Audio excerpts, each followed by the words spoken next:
from the CyberHub bunker and studio, you're tuning in to the CyberHub podcast. And now for your host and CISO, James Azar.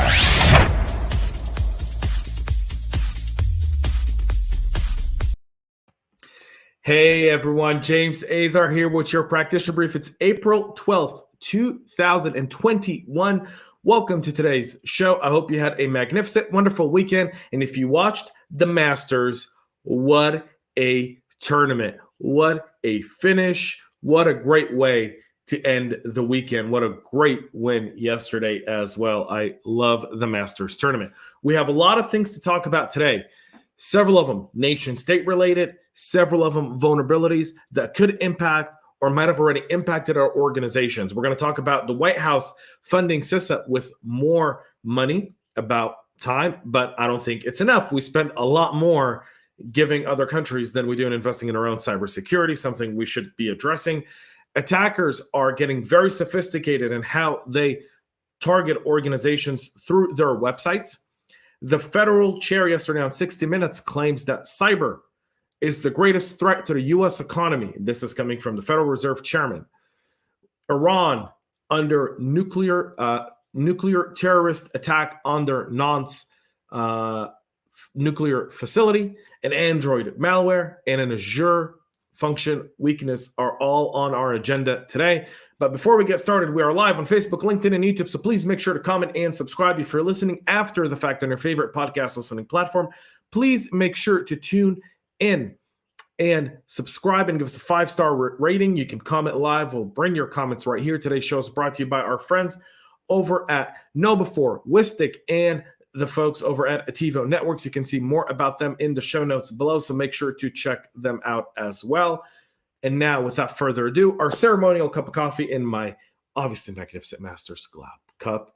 I missed that I couldn't be at the tournament this year. I hope to be at the Masters next year and possibly bring you an insight into the cyber program in Augusta while I'm out there. So until next time, folks, here's a cheers to your coffee, whatever you're drinking this Monday morning, because we've got a lot to cover. All right, let's get right into what's going on right now. With the White House is asking for an additional $110 million in funding for CISA to help the Department of Homeland Security shore up federal and state defenses in the wake of high-profile hacking operations.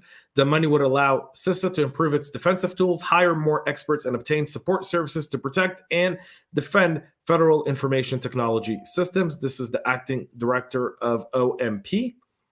In a April 9th letter to congressional appropriations that it would also add to a recent $650 million funding boost to CISA, which overall would put it at around $760 million funding boost, which would give it about $2.1 billion or $110 million more than what Congress has allotted to the agency during the previous fiscal year. This is great news for CISA. The folks there do an amazing job. They definitely could use more money. It's great to see.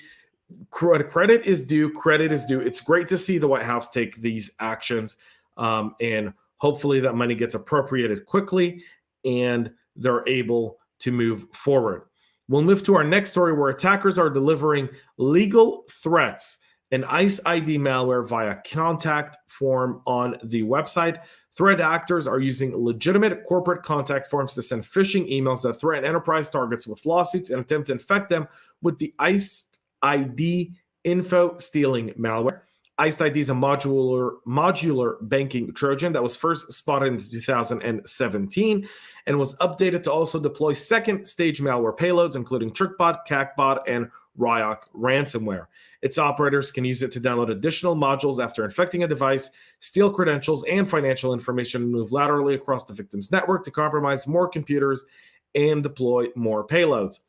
One very efficient way they found of getting over all of the tools that we use in our email system is to go through our contact us page on our websites, which oftentimes are left unsecured and only use a CAPTCHA protection in order to ensure that there's nothing there. Using this phishing method, the attackers bypassed the targeted enterprise secure email gateway, significantly increasing their phishing email messages' chances of landing in a target's inbox instead of getting flagged and sent to the spam box. And you can see here on the screen an example where they're sending an email and what that looks like. Something very significant, folks, to take a look at and understand to defend your organization from.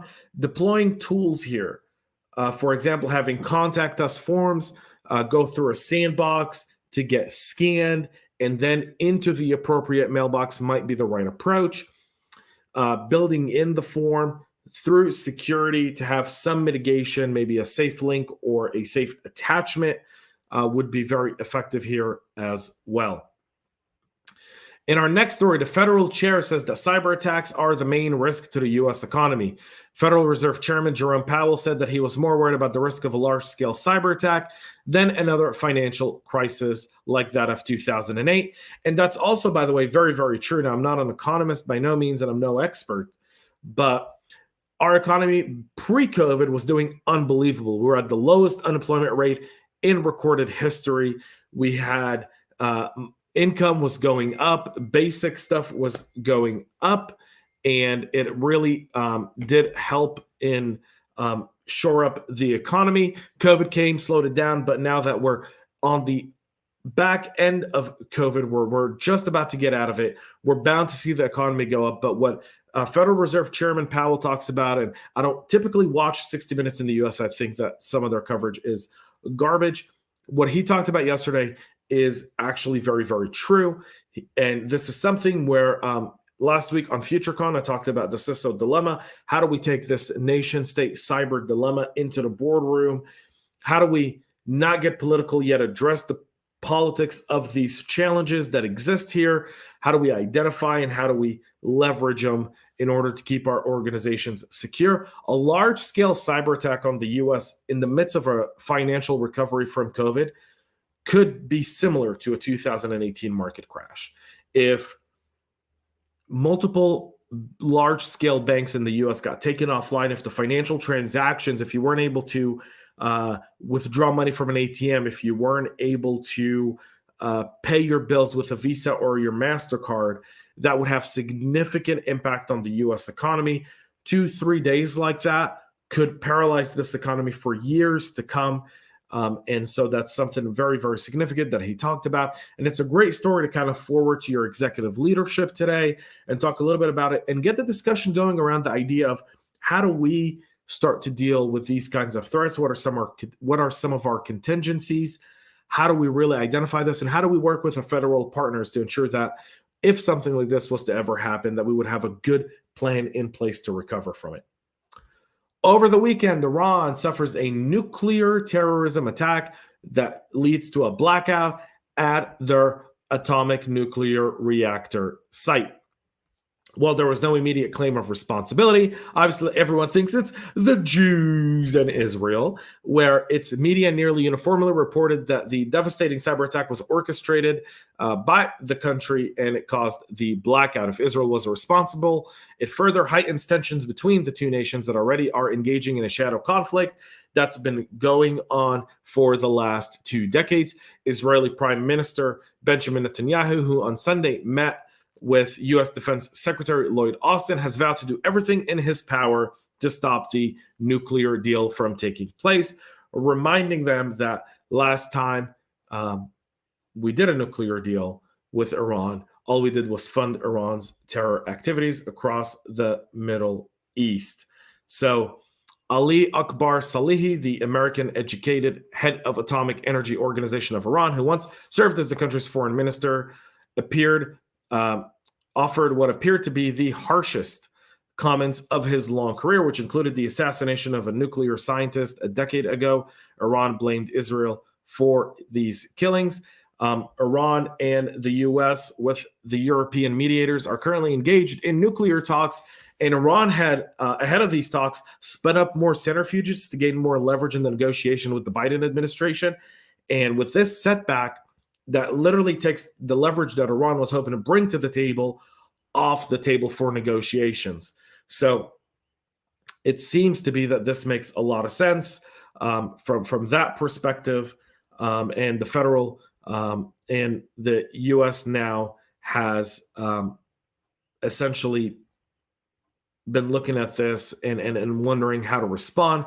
There's been very little response from the U.S. side of this. However, if you remember, Natanz a while ago, about a decade ago, was hit by the Stuxnet computer virus, and that was a joint U.S.-Israeli creation. Not to say that this attack was only Israeli. We probably won't know for the next 3 to 4 years until we are up in arms. Multiple Israeli media outlets have reported Sunday that the Israeli cyber attack caused the blackout in Natanz, and shutting down sections of the entire facility. And in what some people have said offline, and some of the people I spoke with yesterday from Israel and even here locally, that this could set their nuclear program back by about 2 to 3 years, simply because of the shutdown. There's significant risk to the facility. And so, folks, a lot of stuff going on here. Mind you, Iran's going to be looking to hit back. Iran's been suffering setback after setback for the last 4 or 5 years.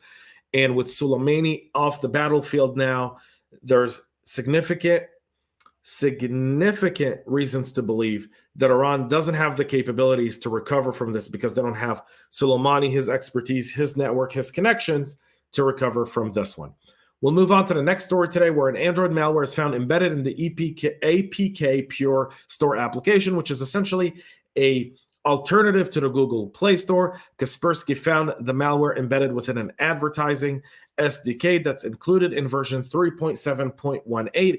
If you know anyone in your organization that's using this, make sure to get them off this app and have them do a complete restore of their device. And finally, Azure function weakness allows for privilege escalation.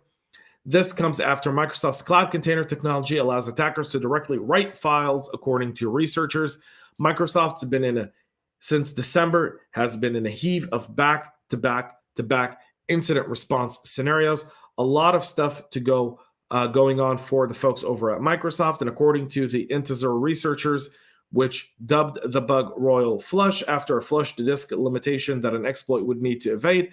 Flushing to disk means that the data is handed off to the kernel, where it's visible to other processes and may not survive a reboot. The firm found that the Azure function containers run with the privileged Docker flag, which means that the device files in the dev directory can be shared between the Docker host and the container guest. The vulnerability stems from the fact that these devices files have read-write permissions for others. The lax permissions on the device files are not standard behavior, according to many analysts. The issue becomes a problem given that Azure Functions environments contain 52 different partitions with file systems, which can be visible across users, according to Azure. We suspect that these partitions belong to other Azure Function clients, but further assessments show that these partitions were just ordinary file systems used by the same operating system, including PMO, which is the Docker host file system as well. Further, while the bug is not a direct Docker escape vulnerability, if a user is able to escalate to root, they would be able to escape to the Docker host using various Docker escape techniques. Merging those two together is great power for attackers. So something to keep in mind here with Azure. As more and more people adopt to the cloud, we're likely going to see more and more of this stuff take place. That's it for our practitioner brief today. Folks, we'll be back with a lot more. Sorry, tomorrow. It's Monday. I'm a little off. By the way, our fundraiser. So we've hit our first milestone for raising $5,000 for the Wounded Warrior Project to get me off this beautiful, iconic black t-shirt and into some pastely ugly shirt. Wednesday night on the Tech Town Square, I'll be donating my first Paisley, but you can go and donate. The link is on our LinkedIn page. It's in the comments in YouTube and on our Facebook page. So please go and donate, support the Wounded Warrior Project. And when you do that, you also get the fun fact of me wearing a Paisley ugly shirt, thanks to all the great folks here that are just so anxiously waiting to send me the ugliest shirts they could get their hands on. So make sure to go support that great cause. Our goal is to raise $5,000 by Memorial Day for the brave veterans in our armed forces that are recovering from their battle injuries, thanks to the great work that the Wounded Warrior Project does. So make sure to check that out. Until then, I'll be back tomorrow at 9 a.m. live right here on Facebook, LinkedIn, and YouTube. Till then, folks, have a great rest of your day and stay cyber safe. We love feedback, so make sure to connect with us on social media and subscribe to our podcast on your favorite podcast listening platform.